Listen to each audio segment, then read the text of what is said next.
5급의 비서관으로 경호 업무에 대해서 상당한 전문성을 갖고 있고, 또 비록 안보폰 관리 업무에 대해서는 직접 관리하는 바가 없으나 해당 업무에 대해서 어느 정도 파악하고 있던 상태에서 안보폰을 전달한 것으로 확인이 되었습니다. 정진을 경호하는 안보폰 전달 당시 안보폰이라는 이직 자체가 없었으며, 시간이 많이 떨어지지 않은 바로 그 다음날 계엄령 선포가 있었음에도 불구하고 자신이 안보폰을 전달한 것과 계엄령 선포 사이에는 관계가 없고, 혹은 자신이 안보폰을 전달한 업무 자체에도 불법성을 인정할 만한 이유가 전혀 없었다고 증언하였습니다.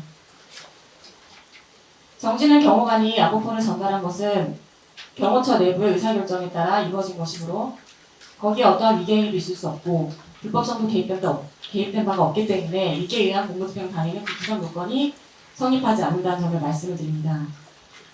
또한 유죄 판결은 증거에 의해서 행해져야 하고, 또 법관의 심증은 합리적 의심을 품지 않을 정도에 이르러야 합니다. 그러나 2024년 12월 2일 전달된 휴대전화가 2024년 12월 5일 회수된 안보폰과 동일한지 여부가 아직 입증되지 않았기 때문에 재판부께서 이것에 대해서 합리적 의심을 하지 않을 만큼 입증되었다고 볼 수 없습니다.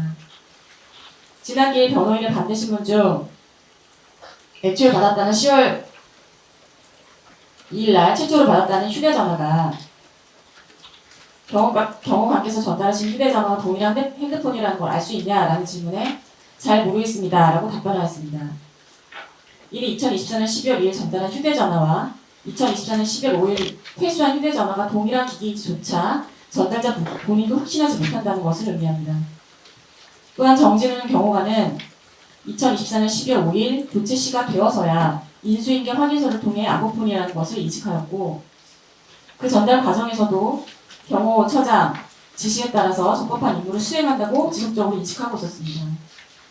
따라서 그는 단순 전달 업무 수행자로서의 지위만 가지고 있었을 뿐이며 안보폰 관리 업무에 대해서 잘 알지도 못하고 있었고, 또한 가장 중요한 암호자재에 관련된 법령 중 가장 중요하다고 볼 수 있는 국가정보보안기본지침의 세부적인 내용에 대해서도 잘 알지 못하였습니다. 지금 특검의 공소장에 기재된 바에 따르면 김혜원 장관님이 마치 경호처의 안보폰 관리 업무를 위계에 의해서 방해했다고 되어 있지만, 경호처의 안보폰 관리 업무란 국가정보보안기본지침에 나와 있는 것처럼 해당 안보폰의 관리, 기술적인 통제, 또 비밀번호 설정 등 해당 안보폰의 기술적이고 또 외부 유출을 차단하는 기술적이고 문서적인 관리에 한정되도록 보아야 합니다. 그런데 김영현 장관께서 그 안보폰을 수령하는 과정 가운데 국가정보보안기본지침에서 정하는 경호처의 안보폰 관리 업무가 전혀 지정된 사실이 없고 방해받는 사실이 없다는 것이 지난 정진훈 증인에 의해서 입증된 사실입니다. 다시 한번 재차 강조하지만 정진훈 비서관은 사장님의 김진우 선임 경호관으로부터 김성호 사장님 지시 사항이라는 말을 들었다고 분명하게 증언하였습니다. 따라서 경호처 내부에 정당한 승인 절차가 있었다고 신뢰하였다는 것을 볼 수 있으며, 이 과정에서 어떠한 불법도 개입된 바가 없고 무엇보다 이를 입증한 특검이 이에 관해서 전혀 입증하지 못하고 있음을 재차 강조드립니다. 저희가 지난 기일 증언 가운데 가장 강조하고 싶은 부분은 결정적으로 비밀번호 미전달로 인해 실제 사용이 가능하였는지 여부가 전혀 입증되지 않았다는 점입니다. 재판장님께서 직접 보고 들으신 것과 같이 증인 진우는 안보폰 사용을 위해서는 비밀번호가 반드시 필요하다고 증언하였습니다. 또한 안보폰이라는 것은 비밀번호가 설정된 상태에서 지급될 뿐만 아니라 그 설정된 비밀번호를 아는 사람만이 잠금 기능을 해제하여 사용할 수 있다고 증언하였습니다. 또한 2024년 12월 2일 휴대전화 전달 시 비밀번호를 전달하지 않았으며 비밀번호를 모르면 안보폰 사용이 불가능한 것으로 알고 있다고도 증언하였습니다. 그렇다면 비밀번호 문제로 인해 사용이 실제로 가능한지 여부가 입증되지 않은 상황에서 막연히 안보폰을 전달받았다는 이유로 위계에 의한 공무집행 방해로 단정하는 것은 특검의 정치적 상상력에 의한 소설에 불과하다는 것을 말씀드립니다. 공소사실에 대한 입증 책임은 특검에 있고, 그러나 특검은 현재까지 실제 사용 사실에 대한 입증을 하지 못하고 있음을 재차 강조드립니다.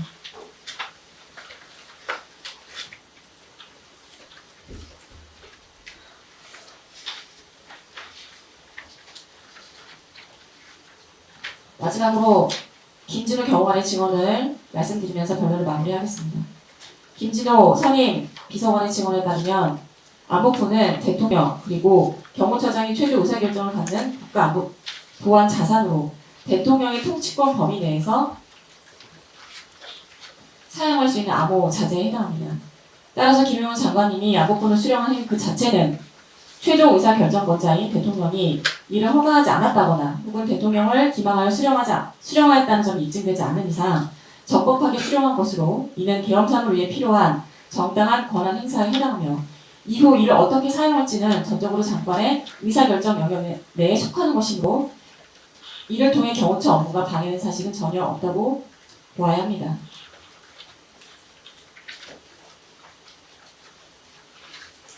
나머지 변론 내용은 오늘 제출한 변호의 의견서로 가름하도록 하겠습니다. 재판장님, 김진호 경호관 증언 관련되어서 원영 변호사가 조금 더 부연 설명을 드리겠습니다. 김진호 경호관 증언을 통해서 그 행위는 대통령 경호법, 국가정보보안 기본지침에 따른 국가안보 목적의 공식 통신체계이며 그 자체가 통치권의 한 수단이다라고 이렇게 법원에 현출이 되었습니다. 안보폰의 사용 및 운용은 보안상 기밀이며 누가 사용하는지도 국가 기밀에 해당한다라고 이렇게 증언을 하였습니다. 따라서 실사용자가 표시되지 않거나 인수인계서에 구체적 사용자가 기재되지 않는 것은 보안상 통상적인 절차다라고 이렇게 증언을 하였습니다. 그리고 이제 수령 및 조체 과정은 정상적인 절차였고 비밀 등급에 따라 하급자는 상세 내역을 알 수 없는 것은 당연하다라고 증언을 하였습니다. 2024년 12월 2일 이후에 안보폰 전달 교체 과정은 정상적인 내부 절차에 따라 진행이 되었다라고 증언을 하였습니다. 그리고 교체된 폰이 동일 기기인지 어떤 단마의 기기였는지는 알 수 없었다라고 증언을 하였습니다. 결국 전달자, 수령자 모두 안보폰이라는 인식이 없었고 불법성 인식도 전혀 없었다라고 증언을 하였습니다. 수사기관의 불법성에 대해서 말씀드리겠습니다.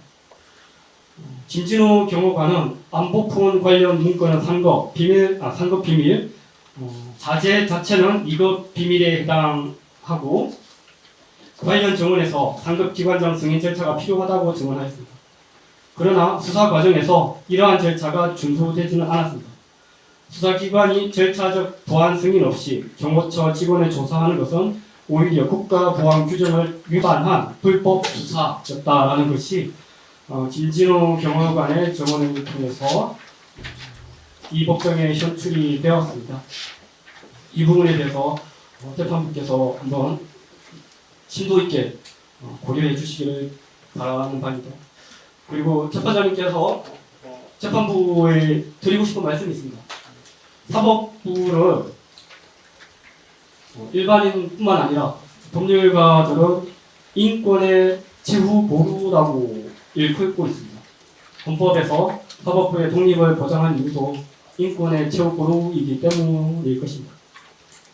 지난 수요일 저 본 변호인은 공개 재판인 상황에 법정 경위에 호의하에 들어갔습니다. 그런데 방청권이 없으면 퇴정해야 된다라는 재판부의 경고가 있었고 공개 재판인데 왜 방청권이 필요하냐라는 이 발언을 했다라고 해서 감치 15일에 처했습니다. 감치 재판 과정에서 저희 변호인들이 법정 밖에 대기를 하였고 저는 변호인의 조력하에서 진술을 하겠다라고 발언을 하였습니다. 저에 대한 이름을 물었고 저 역시 변호인의 조력하에 진술을 하겠다라고 이야기를 하였습니다. 그러자 그 담당 판사가 저의 얼굴 외모를 가지고 특정을 하려고 하였습니다. 거기에 대해서 저와 함께 감치 재판을 받고 있던 변호인이 그것은 인권 침해고 모욕적인 행위다라고 반발을 하였습니다. 그러한 반발을 의식했는지 감치 결정문에 기재된 것이 키 작은 남자였습니다. 제가 어린 시절부터 안면 장애로 다양한 수술을 받았고 초등학교, 중학교, 고등학교 때 계속 수술을 받았고 그러한 수술 과정을 받는 과정에서 병원 생활을 많이 하다 보니 키 성장이 덜 되었습니다. 그런 키 성장이 덜 되었다라는 것을 이유로 해서 키 작은 남자라고 대한민국 사법부가 결정문에다가 기재를 하였습니다. 그동안 변호인으로서 그리고 법률가로서 사법부에 대한 존경, 인권의 보루라는 사법부에 대한 존경심이 그날 저는 사라졌습니다.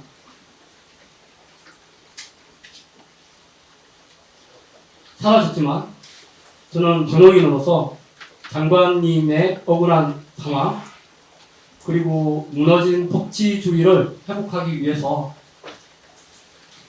기존과는 다른 새로운 마음으로 향후 재판에 임할 것입니다.